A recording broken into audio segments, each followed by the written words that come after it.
એમ છો મારા ભાઈઓ, સ્વાગત છે મિત્રો અમારા યુટ્યુબ ચેનલમાં। મિત્રો તમે કીર્તિ પટેલને તો ઓળખતા જ હશો, જ્યાંની સુરત પોલીસે અમદાવાદમાંથી ધરપકડ કરી છે અને તેને જેલના હવાલે કરી છે।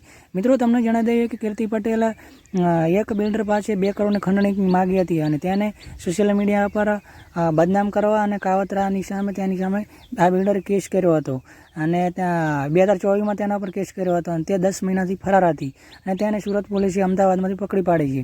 મિત્રો તમને જણાવી દઈએ કે કાલે તેને સુરત પોલીસે પકડીને તેને જેલના હવાલે કરી છે।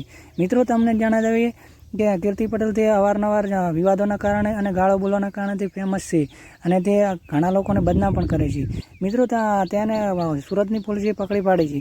તે પોતાનું IP એડ્રેસ ને બધું બદલાવીને અલગ અલગ સ્થળે ફરતી હતી અને તે આખિરકાર અમદાવાદમાંથી પકડી પાડી છે। મિત્રો તેને પોલીસ પકડીને જઈ રહી હતી ત્યારે તે હસતી અને લોકોને કહેતી જતી હતી કે ફટાફટ મારો વિડીયો ઉતારો અને આખા ગુજરાતમાં વાયરલ કરી દો।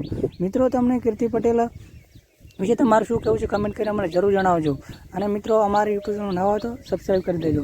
મિત્રો કીર્તિ પટેલ તેના પર ખંડણી, મારામારી, હની ટ્રેપ વગેરે જેવા કેસો તેની સામે નોંધાયેલા છે અને તેને હાલને જેલમાં નાખવામાં આવી છે। મિત્રો તમારો કીર્તિ પટેલ વિશે તમારું શું કહેવું છે તે કમેન્ટમાં અમને જરૂર જણાવજો। અને કીર્તિ પટેલ તો તે ગાળો બોલીને અને હમણાં તાજેતરમાં ખજૂરભાઈ, દિવાયત કડ વગેરે વિશે તેનો વિરોધ કરીને તે ફેમસ થઈ હતી અને તેના વિશે ઘણા વિડીયો પણ બનાવ્યા હતા, જેના કારણે તે હંમેશા અવારનવાર સોશિયલ મીડિયા પર છવાયેલી રહી છે અને મિત્રો તેનો આખિરકાર સુરત પોલીસે તેને પકડી પાડે છે અને જેલમાં નાખી છે। ખરેખર તેની સામે આ કેસ થવો જોઈએ કે નહીં તે અમને કમેન્ટમાં જરૂર જણાવજો અને નવા હોય તો અમારી યુટ્યુબ ચેનલ સબસ્ક્રાઈબ કરજો।